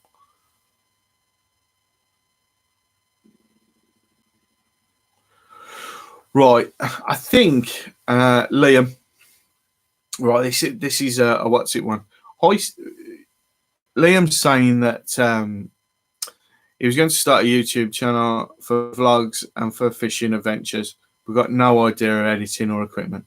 Right, what you have to do, Liam, is you can do it with your phone. You can do it with your phone, mate. Again, research. Just look on YouTube. Just go, how do I edit on my phone? I don't know what phone you've got, whether you've got a Samsung, an Android, or an iOS, or if you've got an Apple. But there's stuff out there that you can do. Or the way I did it is I bought cheap action cameras. You can buy a cheap action camera which is like a GoPro for £40 at Asda, I think I bought it from, or you can get them on eBay or whatever. The best camera you could get to start with is something like a GoPro Session, which is the little cube GoPro. It's waterproof down to 30 meters. You drop it in the water, it's perfectly all right. You can get a little cage for it. You can wear it on your chest. You can wear it on your hat. Those are probably the best ones to start with. You don't have to talk on a vlog or on a fishing video. I've seen loads and loads of fishing videos where they don't talk at all. And when I first started, you look at I'm doing it again. Look at you haven't really got to look at my videos at my very first videos, but I don't talk at all. All I do is put a little bit of writing on the screen. But I found there's loads of free editing software. If you've got a laptop, you only need a laptop. You don't need a massive PC. You don't need this. There's loads and loads of free editing software out there. It's not all singing, all dancing, but you've seen my videos. I do a lot of cuts. I put a lot of music on. I do different angles, and I can slow it down. I can speed it up. But that's with free software, or it was free software, but I've upgraded now because I want to do more, obviously. But if you can afford to get yourself, it all depends on cost and what you can afford. I was lucky with things that I've managed to get. I bought a camera off a guy who was moving abroad, and he just wanted to sell everything. I just bought it all off him, which is the main camera I use. I had another camera at that time, which I had for Christmas, which I can also use, which are coming into play now, where I use two cameras, and I've got my GoPro. I've just bought the drone to give me an extra stuff, because we're talking about revenue streams and trying to do this for a living, which is what I'm going to try and do.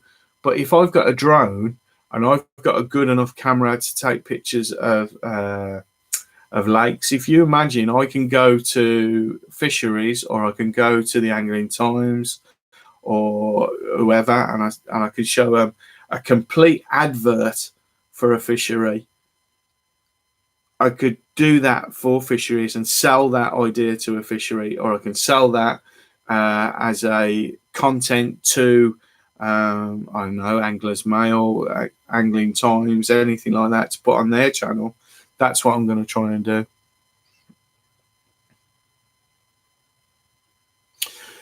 Steve's right there.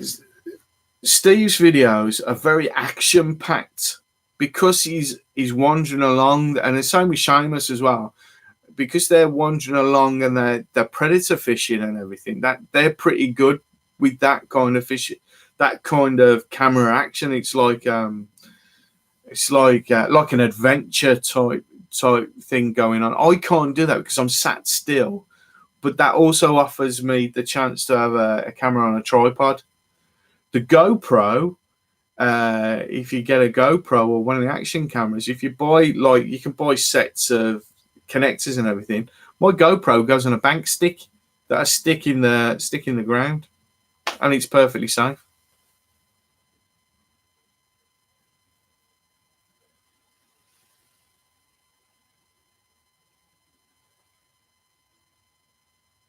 Yeah, Steve's right. Get a second-hand GoPro. My GoPro's second-hand. Most of my stuff's second-hand.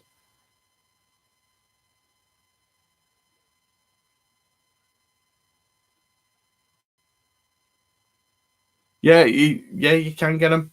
If you look on eBay as well, look for a GoPro session, because they're the easiest ones. There's nothing that can go wrong with it. It's a square cube, like a dice, about 2 inches square all the way around, like a cube. And you've got a button that you press on the top, and it's a big wide-angle view. You put a mini SD card in the side. You charge it, and you go, basically. And mine lasts for a good 4 or 5 hours, to be honest. Normally the card runs out before the what's it does.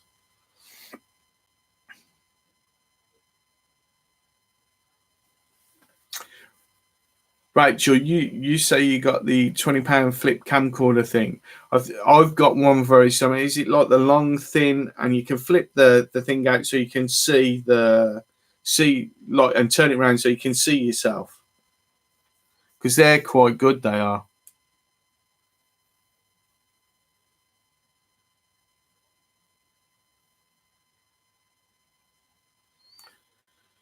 It all depends on budget, I think. It all depends how you want to go about doing the channel, how you want to go about doing this. I'm doing the live stream off my laptop using the laptop camera, but I want to make it better. I want to make the view better. I want to make the picture better.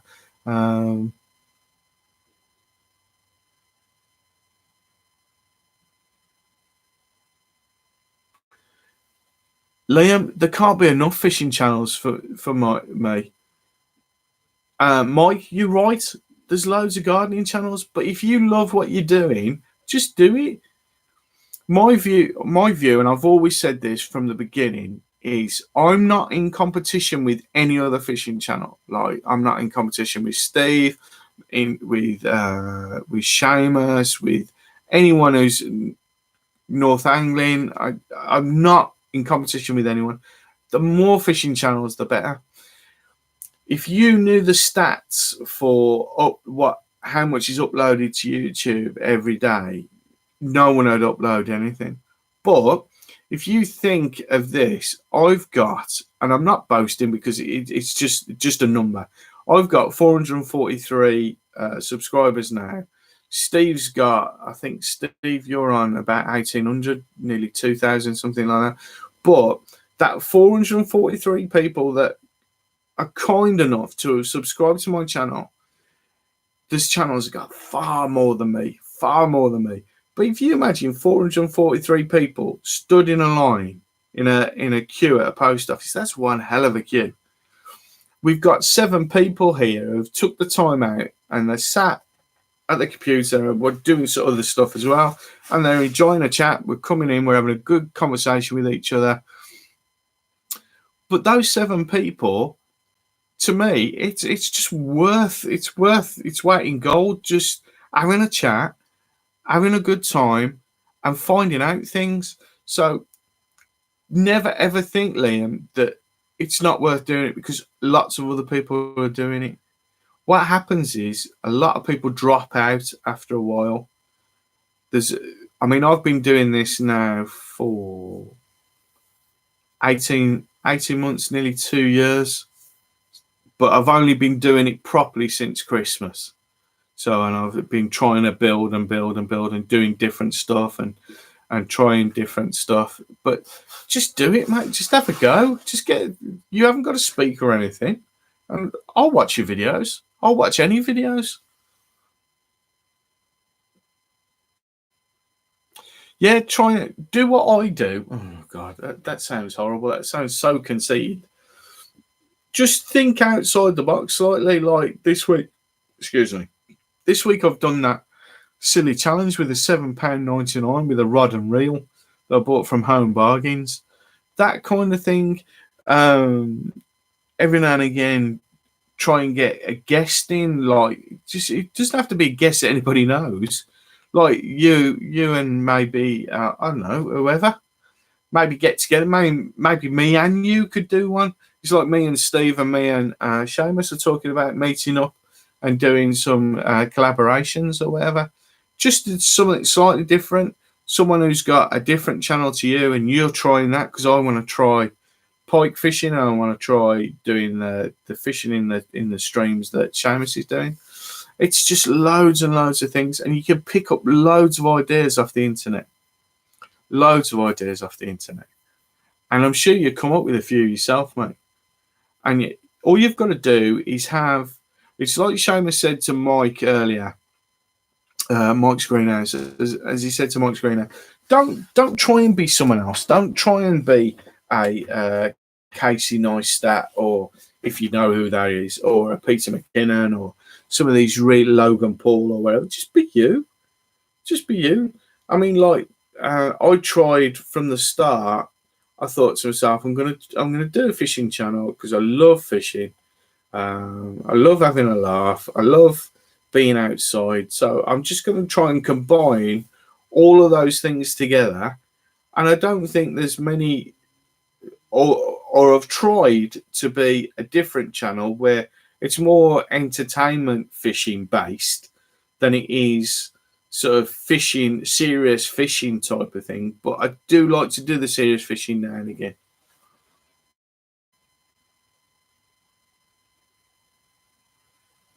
I think as well, yeah, Liam, mate, I was going to say I'm shy, but everyone knows that I'm not shy. I understand what you're saying about the confidence thing. When me and Monty, my family garden, met up to do the collaboration that we did, we were sat in the cafe at the garden centre that we did it at, and neither of us wanted to get the cameras out and start vlogging in the cafe because it felt awkward. But when I'm on the bank, I'm a totally different person on my own or with someone. Or if I've met the people before, I'm totally fine. But if it meant that I've got to stand up in front of lots of, actually, I could probably do that, to be honest, to do a talk. But like if it's a one-to-one thing, or I'm sat in a public space and I've got the camera and I'm vlogging, I find that difficult. But you just got to get over it, mate. Just get over it. And what's the worst that's going to happen? Nothing, really.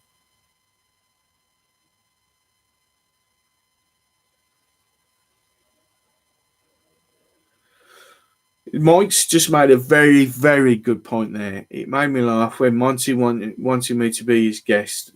But as you're saying, guests don't have to be relevant, just interesting in their own ways. Perfect example is the people that are in the live stream at the minute. We've got gardeners and we've got fishermen. Where's that come from? But it's interesting because there's a crossover between ideas and like Rachel's give us a good idea on some of the stuff, like some of the plants and stuff like that.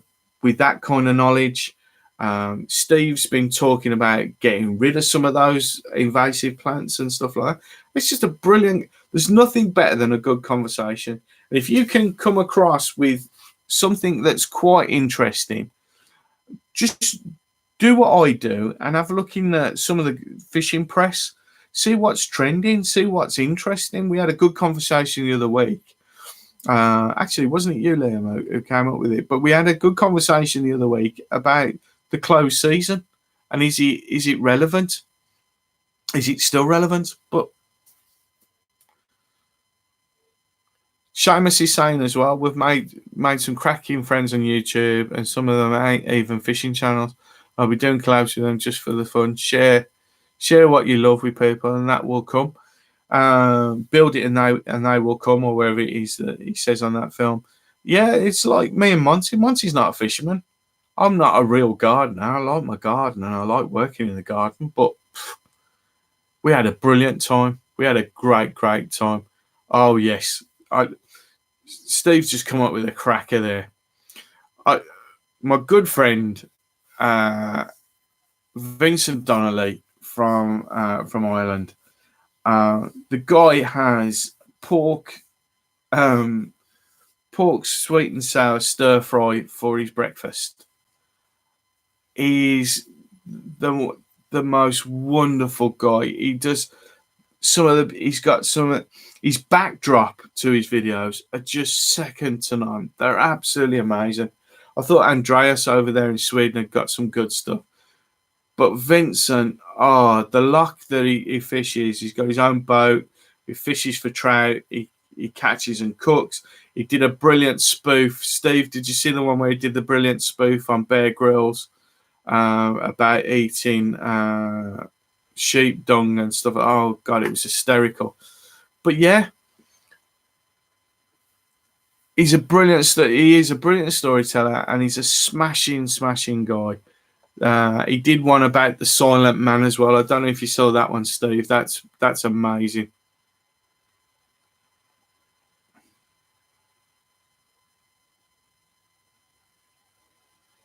I think Mike's local. I think Liam's local. I think Rachel thinks she's close. Where are you, Rachel? What sort of area are you in?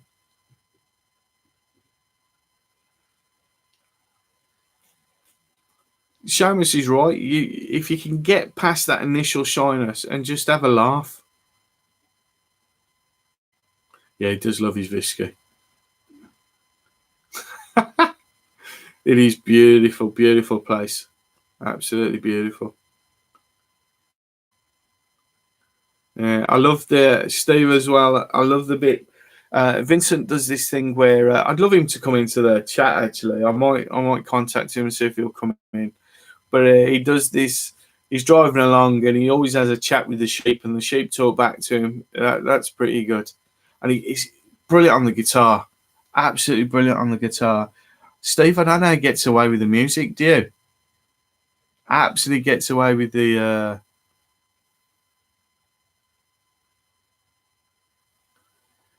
Rachel, if you ain't kidding, that's pretty close. That is pretty close to us. Yeah, that is pretty close to us. Yeah.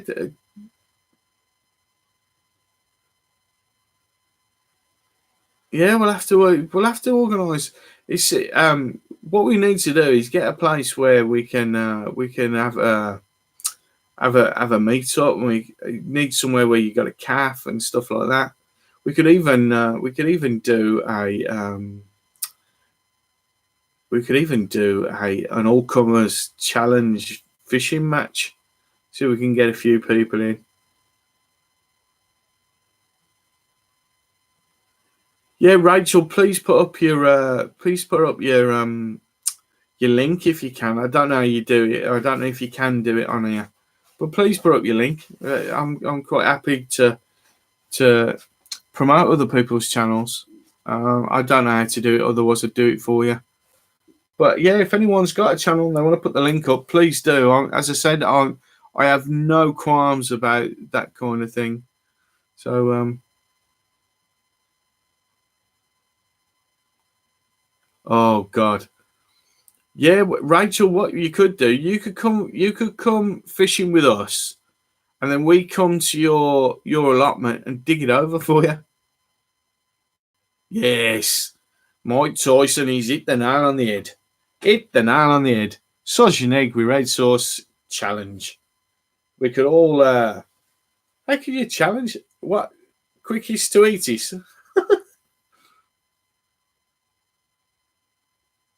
Mike, where are you in Cornwall? I'll be down there in about a month's time. No, not a month. It's less than that now. I think it's 3 weeks tomorrow. I'll be down there. We're down at we're going to well, we're on the south coast anyway. I can't remember.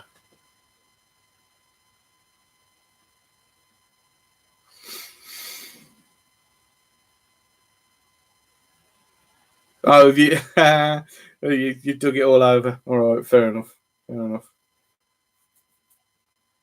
All these people trampling all over your allotment with cameras, all talking into a camera. I'm just seeing if I no, I haven't got it here. But no, I don't know if you. I've got to keep doing this because otherwise, well, there's no point in me having this microphone because it looks pretty good, doesn't it? Looks pretty good. Present off my mother-in-law. She only bought it me, so it keeps me down here, to be honest.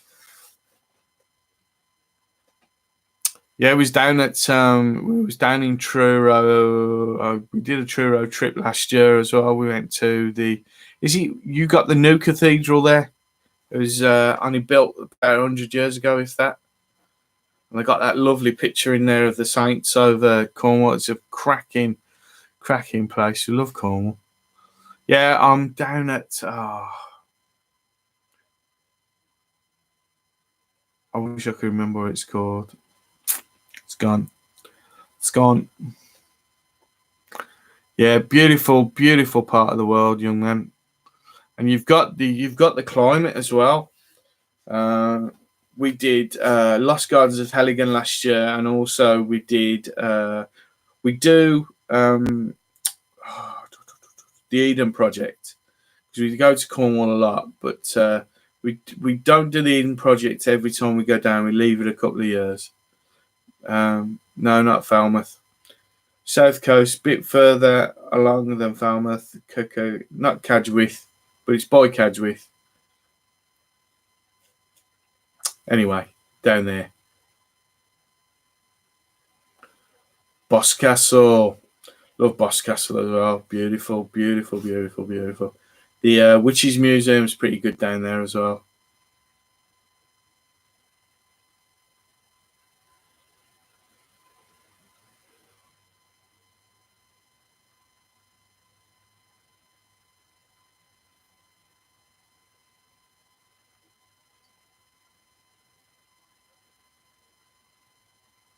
Liam, thank you very, very much for coming in, son.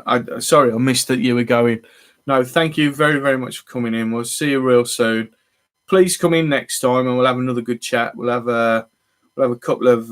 We'll find out what's going on. So where are we? We're at 1 hour 56. We'll give it another 5-10 minutes, guys, and then we'll knock it on the head. Because I've got to get up early tomorrow. I'm flying a drone, so I'm looking forward to that. Not looking forward to crashing it though, but yeah, that's something else I'm looking into. I want to try and get some nice footage of the fisheries that I'm fishing at, and put it into a package and try and sell it to the fisheries as an advert that they can put on their website, or they can put it on their Facebook channel or things like that. So.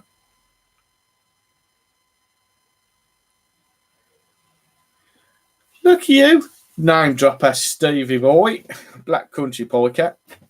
His great granddad was Sir Humphrey Davy, who invented the Davy lamp, and his half brother is Paul Hollywood. Thanks very much for coming in, Mike. Please tell your friends, tell your enemies, tell everybody, and then come in and the bigger the chat, the more chance we've got to talk about different stuff as well. But yeah, thanks very much for coming in, guys. Seamus, you have a safe journey home, mate. And we'll catch up as soon as you get back, and we'll try and organise things.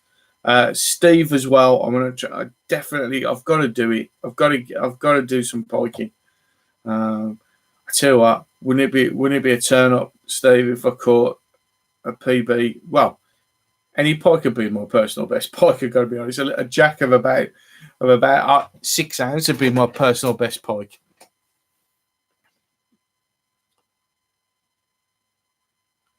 Steve, you're the highwayman in the family. I did one of those. What do they call it? Family tree things where you send off your DNA, and I had to spit into a tube. And it took me ages to fill up. You have to put quite a bit in, then you break the thing and shake it. You send it off, and then they come back.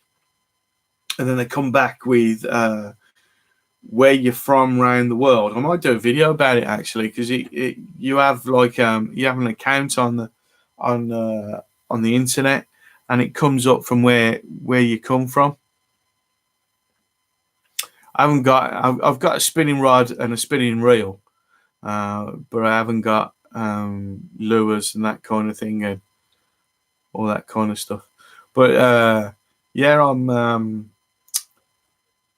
25% Northern European. I'm 10%